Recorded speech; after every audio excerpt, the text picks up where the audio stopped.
Want to know the secret sauce to creating a client experience that is so good that they are dying to say yes before the sales call is even over?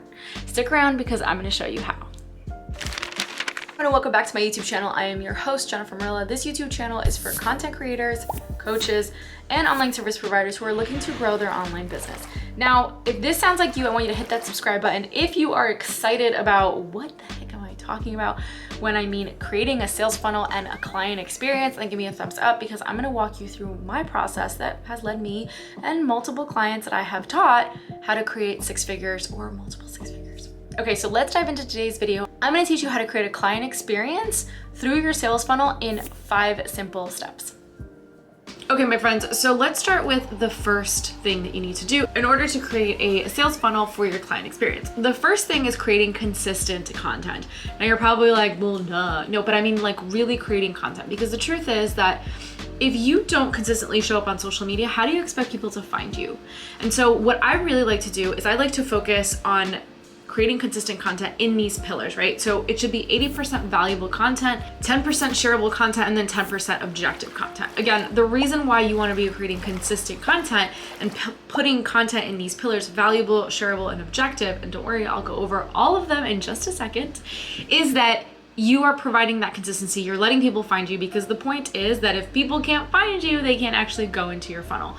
This is why consistency is key. So let me describe each of these pillars of content. So valuable content is anything that actually allows you to be an authority in a space. So this is the content that proves to people that you know exactly what you're talking about, you know exactly who your ideal client is, and you're solving their problems. You're giving them those quick wins. That's valuable content. When I'm referring to shareable content, I'm referring to those trends. I'm referring to trends within your niche. So certain specific things that only you and your industry would know about. So it's kind of like casting a massive fish net. And then when you reel it in, that valuable content is going to be able to pull out the people that need you. And then last but not least, the 10% objective content. So objective content to me is content that's very much of like Mythbusters, content about mindset. So like the objections that your ideal clients have given you in the past, creating videos to really like counteract those objections, okay? So the next thing you wanna start doing is having a freebie. Now, you wanna have a freebie that gives value. And I don't want you guys to be afraid of having a freebie that provides so much value that you'd even charge for it, because the idea is that you want these people to be like, oh my God, wow, I can't believe Jennifer gave us this freebie. Like, she should be charging for this because this is so damn good. And that's what you want. Because what happens when you build that authority is you provide value. And when you provide value, people are more likely to listen to you. And you can create a freebie in the form of a training, a video, a downloadable document.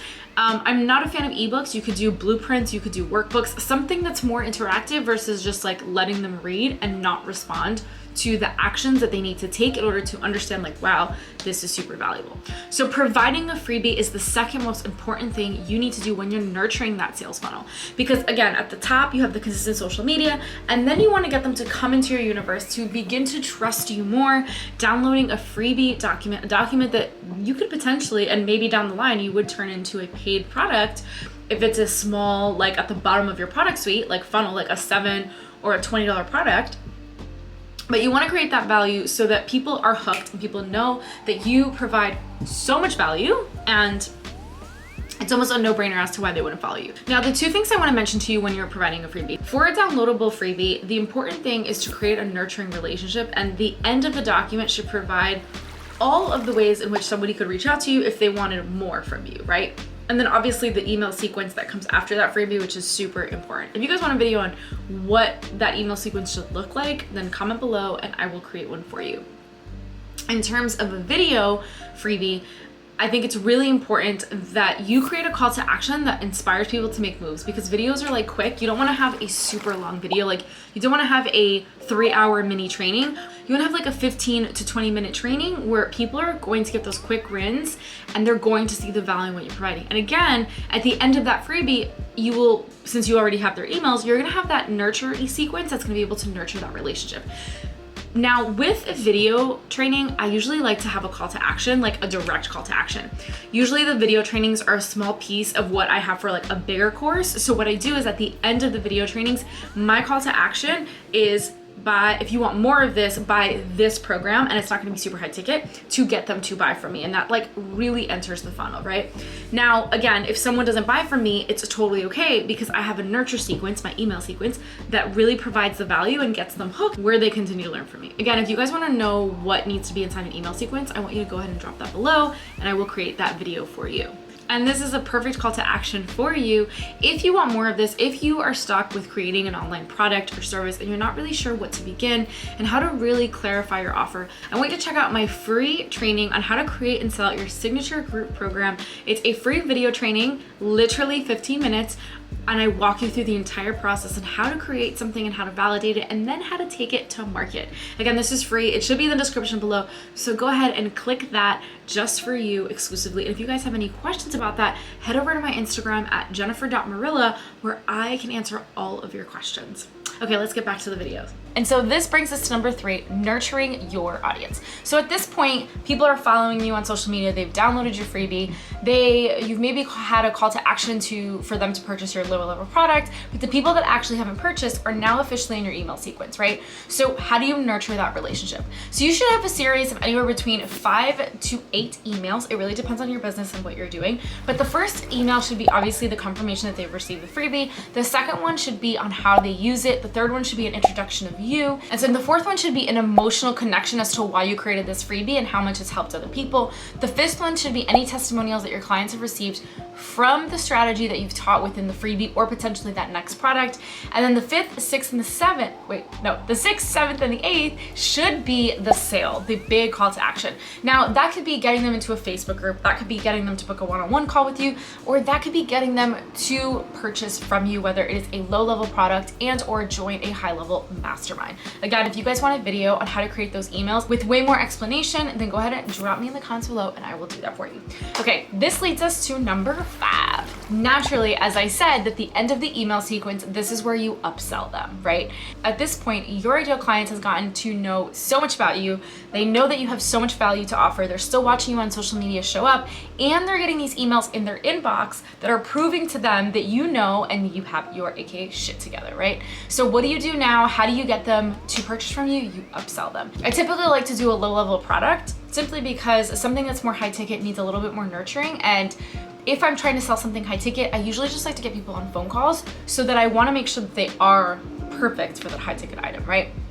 So what I tend to do when I say upsell is I have something that's anywhere between $7 to $27 or even $47 to $97. Again, it really depends on how much nurturing you've done, how valuable that freebie was, and who your ideal client is, and if you believe that they would actually spend that money on you, right? On that next upsell that you are selling to them. I will give you guys this tip though. I think it's really important to remember that when you are upselling, you need to have a deadline. So for example, let's say you have an email sequence and you introduce the product on the 7th email, or maybe it's a webinar. It's like another masterclass you're inviting them to, right? Between the final masterclass, when they see the masterclass, which obviously you should upsell them into a product, or maybe it's just that you've introduced the product, you want to give them an exclusive offer ASAP. So that means that you want to give them an exclusive discount or bonus for a certain amount of time. Usually I like to do 72 hours. So let's say you had a $97 product or $197 product. What I would like to do is exclusively for those people for only 3 days or 2 days, they get $100 off, so they would pay $97 for product, plus they would get an additional bonus. So again, you're providing value, value, value. And this is step number 5, the rinse and repeat method. So technically everything we've ran through, right? So number 1 is to create a consistent free content. Number 2 is to add that freebie. Number 3 is to nurture that relationship. Number 4 is to upsell, and number 5 is to rinse and repeat. However, my friends, it does not end there. Once somebody buys from you, you have to remember that that client experience, that client journey is what continuously gets them to buy from you. I want you to think about this. Why do you buy from Nike? Why do you buy the toilet paper that you buy, right? It is because you really like that toilet paper and you are a loyal client, right? I buy Scott toilet paper. Love Scott toilet paper. And so for me, I buy their wipes. I buy everything that product does, and I am a loyal person, a loyal customer to that brand. And that's what you need to start thinking about when you're building your online business. How can you take these clients from just buying from you a $97 product to buying a full weekend workshop with you at thousands and thousands of dollars? And that is the client funnel. And that looks like really nurturing that relationship. What are their needs after that, right? So once they buy that first product, what's the next thing they're gonna need from you? What's the next thing after that they're gonna need from you? And obviously everything is tailored exclusively to your business, but something to think about at the very beginning of your online business journey, because that's what gets you to 6 figures so much faster. So I hope this was super helpful. I want you guys to let me know in the comments if you want me to do a video exclusively on nurture emails, and go ahead and comment that below. Don't forget to check out my free training on how to create and sell your signature offer somewhere in the description below. Again, that is my 15-minute free training with an additional bonus. You do not want to miss that. If you like this video, please give me a thumbs up. And if you enjoyed a lot of my videos, don't forget to subscribe, because I drop these videos once and sometimes even twice a week. All right, you guys, until next time, you're epic. Have an amazing day, and I will see you guys soon.